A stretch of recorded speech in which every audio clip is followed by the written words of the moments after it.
Hey everybody, it's Brian with the Health Satori Project, and this is Skinny on Science, science-based dieting for weight loss.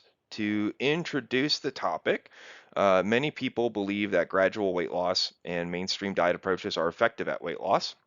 However, over 80% of all dieters fail to achieve significant weight loss. This is something that has varying clinical definitions. The one that I tend to stick to and I see commonly is successful dieting being defined as a 10% body weight loss or more maintained for at least a year. And this does not even include the fact that even out of that successful demographic, they still regain 60 to 70% of all weight loss over a 5 year period. Overall, most people cannot maintain weight loss, and that number goes up to 95%. Fasting and VSCD approaches have clinical and theoretical support to produce the most short term and long term weight loss. However, they're still stigmatized as being dangerous, unsafe, and ineffective. It's not true. Fasting and VSD approaches can be done safely without negative health impact, and many studies support that these are the best weight loss solutions. Before we get into the results of fasting and VSCD diets, I must give an honorable mention to plant-based diets. They are very successful and are not included in what would be considered a traditional approach. They're not calorically focused. They do use calories just like VSCDs and fasting, especially when we talk about long-term diet. But plant-based diets are more restrictive and not sustainable for many. They are very successful, though, for long term weight loss, chronic illness, and health risk factors. They're anti angiogenic, nutrient rich, and low calorie. They're very successful for those with immediate health concerns, which is where you see them used and in clinical settings a lot of times. Plant-based diets don't restrict added sugar content though. So just in general, there's a lot of people that could do plant-based diets that implement it in an unhealthy way. They do advocate against refined sugars and processed foods, but it's not required. To get into the thick of the science and the efficacy of VLED diets versus traditional diets, this data is from a meta-analysis study that was done in 2001 comparing VLED diets to traditional hypoenergetic balanced diets. I know that sounds fancy, but all that means is your traditionally balanced diet using caloric estimations. The VLED group lost about 2.5 times as much weight within a 1 year period, 17 pounds versus 7 pounds. That doesn't mean that was the maximum weight loss. These studies may have been 3 months, 6 months, or a year. The important point here, though, is after the clinical trial was completed, at the follow-up periods, these were the weight losses that were reported, and VLED again lost about 2.5 times as much weight. They also retained a larger percentage of their weight loss. They retained about 50% versus 30% with your traditional diets. That is both huge for your short-term and long-term weight loss. One of the other very significant benefits of VLED diets is regarding the reversal of type 2 diabetes. This citation and excerpt is from a 2021 study in China, which showed the same results and success of VLED diets. Now, you might be wondering, so that why then is there the perpetuated recommendations that gradual weight loss is better? Gradual weight loss being better is a myth that benefits corporate profits. All other first world countries have some sort of universal single payer government health care with incentive to reduce costs and improve health. United States studies on the matter are out there, but they're more prevalent prior to 2010. Recently, the influence has leaned that, as far as I have observed in my anecdotal research, to be leaning more towards science trying to suggest that gradual is better. There are still plenty of US studies done in the past and recently that support the benefits for reversing type 2 diabetes and reversing other chronic illnesses with fasting and VLED diets. So make no mistake, that data is still there and clearly supported both in the United States and globally. If you've read any of my ebooks or you're familiar with a lot of my existing content on my YouTube channel, you should know that I've been a long-term advocate for fasting and VSCD dieting for results. Here are some of my personal results. I won't go into too much detail, but just to note, it's about 4 months of progress, no gym, no intense exercise, just focusing on dieting using fasting and VLED diets. That being said, I have changed some of my recommendations. I'm currently using a weekly routine with fasting, VSCD, and refeeding. Here's what to expect, and I will cover the diet in more detail throughout the video. First day of fasting, about 50% of the water slash glucose weight is lost. Typically speaking, people are retaining at least around 10 pounds, so that's what you should see in weight loss during this period. VSCD is used to ease back into eating. After you fast for 4 days, meals will hit your stomach like a brick. It's very good to ramp up with things like the BRAT diet. If you're not familiar, it's a diet that's recommended when you're having stomach issues, nauseous, sick, etc. I believe it's bananas, rice, apples, or I should say applesauce, and toast. Weekly weight loss and following weekly results are dependent on refeeding. Always target a maintenance or lower weight week by week. So the whole goal here is to have that steady progression of weight loss. And if you refeed extensively, you could be gaining weight overall for the week. But if you're doing really good and you limit your refeed to a lower calorie, higher nutritious refeed, you may see not a lesser result from the subsequent 4 days of fasting because the body has less glucose stored. I did start off more around 230 pounds, although to get from 230 pounds to 216 pounds, it was a very gradual process where I mainly just reduced the amount that I was drinking and cleaned up my diet to eat at home and more nutritiously. On May 1st, I started taking weight loss a bit more serious. I do have some individual measurements between May 1st and July 24th. I did not include them all, and I think it highlights the effectiveness of this weight loss strategy very well. Typically speaking, the more weight that you lose, the harder it is to lose weight.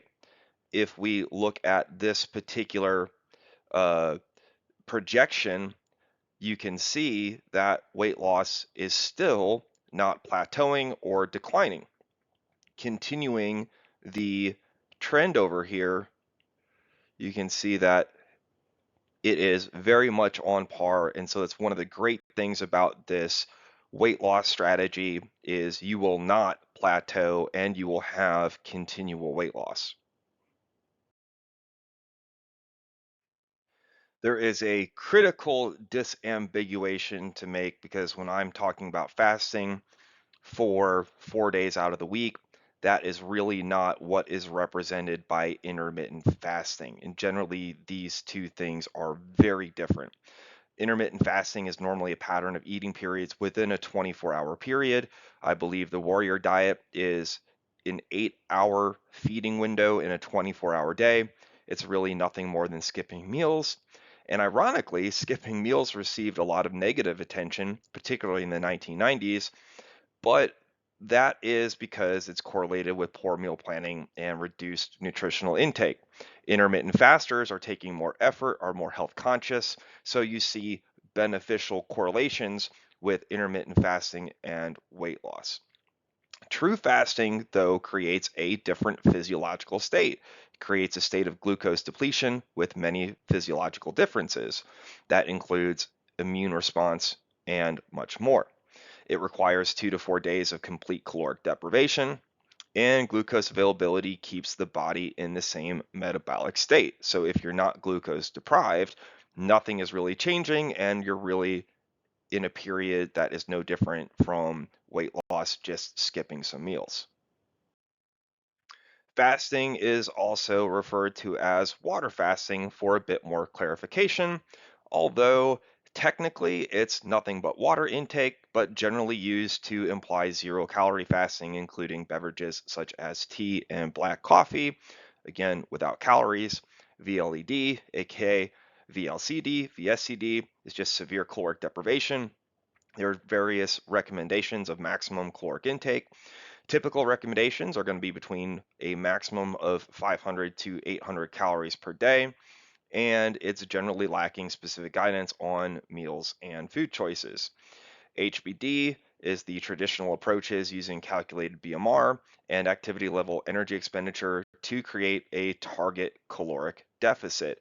Typically speaking, people say to start off with a 200 to 500 calorie deficit, and it is used in conjunction with macro diets like ketogenic diets. Regarding efficacy, water fasting produces the maximum caloric deficit achievable. And this is a great point to highlight because weight loss is much more than just caloric deficit. It requires proper nutrition. And I'll cover details about how to achieve that safely with fasting and VLEDs. But if you believe that caloric deficit alone is what is the primary driver of weight loss, you should absolutely be supporting fasting and VLEDs. VLEDs do include water fasting because it falls below the maximum recommendation of caloric intake. It does guarantee caloric deficit. The amount varies by BMR and all the other factors impacting energy expenditure, but it is a guarantee. It can provide regular nutritional intake, and that is a benefit versus water fasting in the case of nutritional deprivation. Your traditional approach has no guarantee of realized caloric deficit. The body quickly adapts, leading to regular occurrences of plateaus. And anyone who has had a long term dieting history or been on dieting forums knows that plateaus are a big issue. And it happens because if your BMR, when you are overfed, is, let's say, 2,000 calories, which is a really big person, right? But let's say it's 2,000 just for a nice round number. The more weight that you lose, the lower your BMR is going to go. It's only temporary. It's not starvation mode. There are tons of misconceptions about this, but if you've had 20 pounds of weight loss recently, it's possible that your BMR is reduced 50%. So trying to use a 200 to 500 calorie deficit is typically not going to produce much weight loss and lead to those regular plateaus. If any viewer is itching to rebuke the efficacy of water fasting and VLEDs, it's most likely because they believe in the false stigma that they are dangerous, unsafe, unhealthy. They can even lead to permanently damaging your metabolism, and that rapid weight loss is going to lead to rapid weight regain. That's all false. With traditional approaches, there are several positive stigmas that are also false, that gradual weight loss is better and small changes in diet lead to gradual improvements. The latter in particular has a ton of clinical support that it is patently false. Fasting has been used since ancient times for healing. It's also part of biblical and other religious practices. One of the ironies about this is if you're on a diet forum and you suggest fasting, your post is going to get removed. MyFitnessPal, for example, does not allow any recommendations less than 1,200 calories per day, and you could be banned if you continue to discuss or promote fasting and VLEDs as anything but dangerous. However, if you're on a religious forum and you say that you're going to be fasting for your faith, you'll get a lot of upvotes and improve. Those things don't add up, right? Also, obesity is supposedly caused by continually feasting without fasting. So, how can fasting be a bad thing? If we're obese and it's becoming an epidemic because we're constantly feasting without fasting, wouldn't it be suggested that fasting is the best solution? Water fasting and VLEDs are continually studied clinically. If this was so dangerous and such a health risk, why continue to study them? Many studies are either discontinued or not done just because they are dangerous and unsafe. So clearly, If the clinicians doing the research felt it was really that dangerous and that unsafe, they wouldn't be doing those studies. Granted, medical supervision is usually provided, but it's not required to put the same medical precautions in place, such as blood sugar monitoring. And the studies regularly show dramatic improvements compared to other cohorts. So there's a lot of clinical support that these should be continued methods to research and to use for weight loss and fighting obesity and the obesity epidemic. Nutritional deprivation is indeed a large item of concern. It is the largest safety concern for VLEDs and fasting. That said, nutrients can be stored in the body for months. Clinical studies on scurvy, which is one of the most studied nutritional diseases, they've shown that participants can go months without any vitamin C if they've been properly loaded with vitamin C. Scurvy was also the first health study ever recorded. It was in Jamestown in colonial America. And this is a great point too, because if we couldn't store nutrients like vitamin C for months, a lot more people would be dying from winters and periods without vegetation. Modern diets, particularly Western diets, have very low nutrition, and people aren't seeing scurvy and other nutritional deprivation issues from doing things like eating fast food. If you ate fast food 7 times a week for years, though, that is the real danger of the diet. It's not fasting and VLEDs that are very detrimental without that nutritional availability. It's what caused that nutritional deprivation to occur in the first place. And you can solve this and create safety with nutritional loading prior to fasting or VLEDs as a pre-diet. Very few mainstream diets are nutritionally focused. So nutritional deprivation issues can occur with any diet. If someone has an existing deprivation and they're not eating that nutrient, they're still going to have that issue and disease no matter how many calories they're eating comparatively.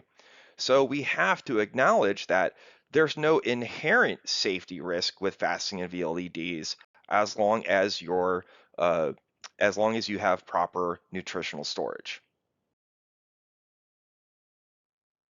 So what is this whole nutritional loading bit and how can we incorporate it to safely use fasting or VLEDs, right? We have to look at the different nutrients that we need, where they're stored, and the first up is calories. As long as there's excess fat, the body has calories available. And people who are obese have enough calories literally for months, if not a year plus. So there should be zero concern as long as your body fat percentage is in double digits. Body fat percentage does not become a health risk until you're getting down into the single digits, less than 6%. Protein is stored in muscle mass, which needs to be preserved. Protein should be a large component of daily VSCD meals and or refeeding, so you're making sure to get that protein and restock and rebuild some of your muscles that may have had catabolic effects. Regarding vitamins and minerals, the key here is to preload nutrients in the case of a long-term nutritionally low diet, or in other words, an existing nutritional deprivation issue.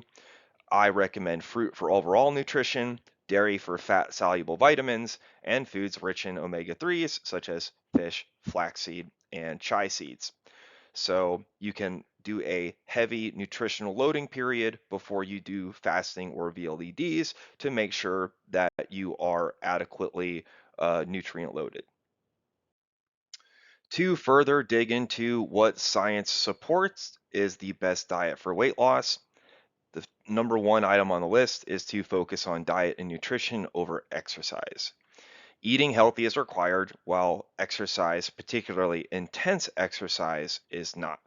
Don't get me wrong, exercise is highly beneficial and is required for the best results. You've got things like EPIC, insulin sensitivity, endorphins, and more that are healthy results of exercise, though exercise can be counterproductive, right? And a lot of people implement exercise routines counterproductively. Additionally, it's more confusion and conflicting opinions. The best thing to do is focus on diet first, get that straight, get that worked out, and then start worrying and focusing more on exercise.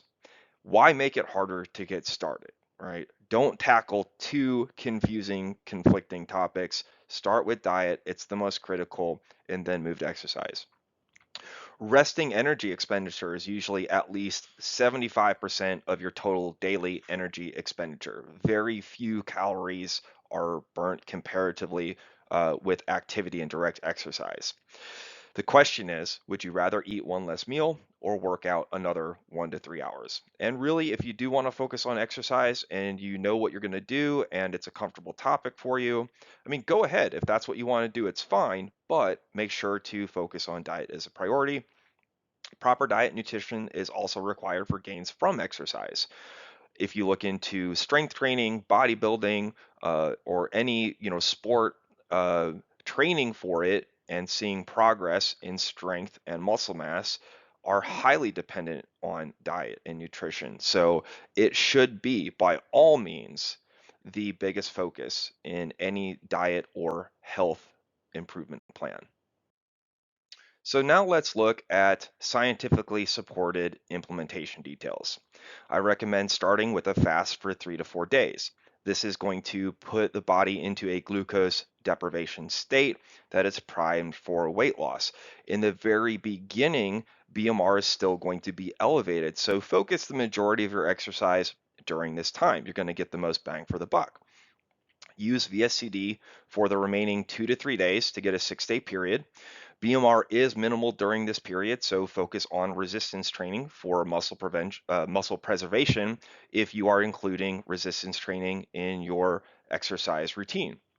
Then refeed for 1 day. It's the light at the end of the tunnel. It's great for sustainability. Do focus on getting plenty of nutrients, but enjoy it. If you want to have a beer or a few beers or a candy bar or ice cream or whatever, go ahead. Um, the excess calories are also going to help raise BMR to return closer to baseline levels. And this is the weekly period, so you can go back into fasting and then again be in a prime state with elevated BMR to then again lose a significant amount of weight. Use visualization. Uh, there are a lot of times that visualization, other mental and emotional factors are treated as scientific quackery, but these are proven to have impact. And if they are, why not use them? It's mind over matter. It is a real thing. Arnold Schwarzenegger even credits visualization as part of his success. He imagined his muscles as strong, immovable mountains, so on and so forth. Mental and emotional aspects are also key to sustainability. So be happy imagining the results that you're going to achieve. Picture yourself with that weight loss, whether it be on a vacation, trying to look at some scenery, or it's with your family enjoying your energy levels, your happiness, and your health. Placebos are the strongest drugs scientifically proven in history. They are present in every single pharmaceutical study, and they're often considered pseudoscience, yet they're studied for their real physical results. And if the technique produces results, why not use it? If you have any concerns or troubles getting high levels of nutrients in your meals, I recommend two supplements. That's going to be powdered greens because they're whole nutritional sources. I don't recommend multivitamins because there's no scientific support to have any general benefit. And synthetic vitamins are and minerals typically have very poor absorption. They're typically referred to as expensive P. That said, I will acknowledge that high doses of vitamins can be beneficial in the case of nutritional deficiency or severe nutritional depletion. But in regards to fasting, that is not going to be enough to provide significant nutrition. Protein powders and or meal replacements are also great if you're looking for a cheap or easy source to get that protein. They can be wonderful tools and a great supplement to use.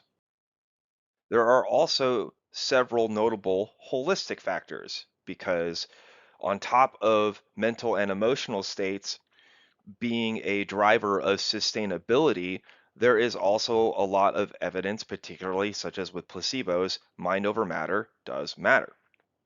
Number one, eat with the purpose. Change your paradigm to be motivated to eat what you need, and that could be a candy bar. If you're feeling so miserable that you couldn't have a candy bar, eat the candy bar. Preferably try to plan it for a refeeding day, but if it's not on a refeeding day, call it an emotional indulgence as a backup. That's fine. Sustainability is going to be better than the potential quarter pound or less that might have caused you to gain. Uh, don't tell yourself you're miserable dieting, right? What you want to eat are the foods that make you healthy and lose weight.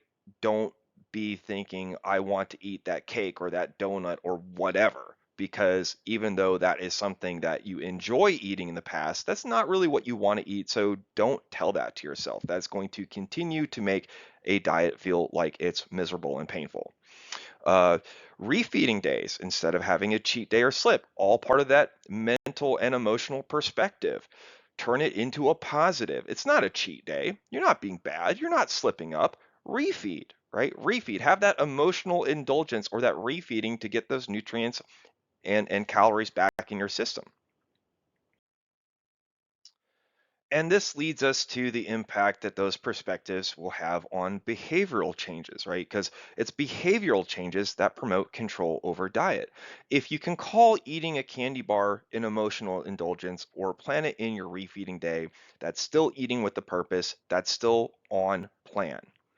Those are allowed, those are important. So don't, you can't change your behavior if one slip is going to cause you to create some sort of mental or emotional response that causes you to give up, right? That's the pattern. You slip up, you have a bad day, then you relapse, you fall off the wagon, and nothing changes. And this is also one of the main benefits to intermittent fasting because you're controlling your hunger and you're reducing impulse eating.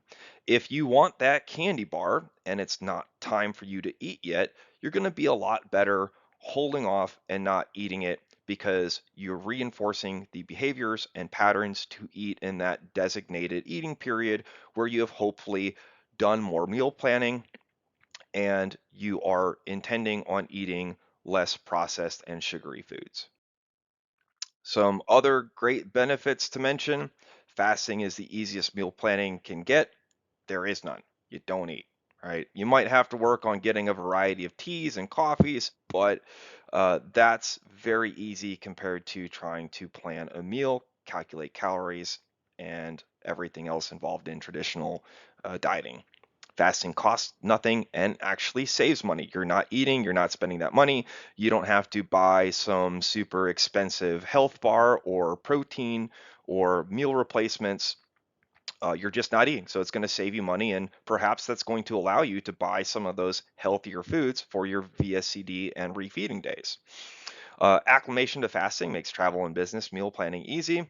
If there's nothing that is available for you to eat, you're going to be used to fasting. Just add in a fasting day. And refeeding days are a great way to work in celebrations, outings, and other special events into your diet. And do reasonably indulge on those big occasions. Alcohol, candy bars, and junk foods are on the menu, but don't partake in little events like morning donuts or monthly office birthday cakes, even if they fall on one of your refeeding days.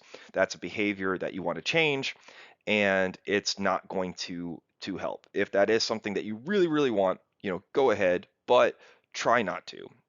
Long-term sustainability is better than an extra quarter pound per week. That is going to be a lot better short term and long term. How to train dieting skills is one of the most neglected topics of discussion in dieting. If you fail to achieve either short-term or long-term weight loss results, the blame is always on the individual. Yet diets typically don't provide any advice or recommendation what it takes to successfully bring an individual up to success. And if we look at it at a high level, no one starts with the marathon or 600-pound squats if they have large goals, if they want to get there. You have to train up to it. So in this case, if fasting is too much, use VSCD to train up to fasting. Your fasting days should be at least 36 hours. So if you're starting with one day, use VSCD until you can fast for at least 36 hours. Progressively increase your fasting days to the full 3-4 days and bump it up based on your comfort level and sustainability. If it takes you a month or 2 months just to bump up your fasting from 1 day to two, 2 to 3, 3 to 4, whatever, it's okay. It's the long term, it's sustainability. Just work on getting better, but push yourself, right? The gym is all about starting at safe levels and pushing yourself gradually. That's how you make progress. It is ridiculous to me that we don't talk about that more in terms of dieting, because dieting is like all or nothing. You do this or you're not on the diet. You do this, you're slipping. You do this, you're falling off. Meanwhile, if you need breaks at the gym, that's okay. It's all about that long term progression towards achieving what your end goal is. And use all the motivation you can. In the gym, it could be music or, feeling big, flexing, whatever it is, right? And that's part of the emphasis on using all those holistic, mental, emotional, and even placebo effects, because you want to use everything that you can possibly use to push yourself and to get better. Part of pushing yourself should be desensitizing your taste buds. In this regard, it means reducing the salt, sugar, and fat intake and improving the overall nutrition. The palatability of unprocessed foods does increase dramatically when cutting out sugars and processed foods. But if that's not enough at first, if it's taking more time to get that desensitization, so those healthier, more nutritious foods taste better, use MSG. Right? Use MSG, use butter, use extra salt. Go ahead and do that, but do try to progress and to increase that nutritional intake. Another fun one is to take contrast showers, which is about 30 seconds of cold water, as cold as you can take it, followed by 30 seconds of hot water, as hot as you can take it. Do not burn yourself with hot water. This isn't about pushing yourself to see how much hot water you can take, but do repeat that. There are a lot of benefits, health benefits from what they call thoracic breathing. That's your short, shallow breathing. It creates an adrenaline response and it helps push out some of the lactic acid or other buildup that might be in your muscles or body. And cold is a mental pain similar to hunger. It's not really physical, it's not real. Granted, I'm not saying you can't freeze to death, that's true. But if you're in the shower with 30 seconds of cold water, you are not going to hurt yourself in any way. But you feel that pain, you feel that discomfort, and it's a mental pain similar to hunger. Hunger does not mean that you are nutritionally deprived. It does not mean that you don't have calories. And we all know this. Anyone with weight history knows that they get hungry even sometimes when they are morbidly obese or have recently eaten plenty. To wrap things up, traditional weight loss approaches are generally ineffective, with the vast majority of dieters failing to achieve long term weight loss. Fasting and VSCD diets can dramatically increase weight loss, both short term and long term, and they can be done safely with proper instruction, planning, and monitoring. But on top of all that, use every tool you can for reaching your goals. Create the mental and emotional perspectives that you need to be happy with your diet, to achieve sustainability, to have continual weight loss. And on that note, have a happy journey.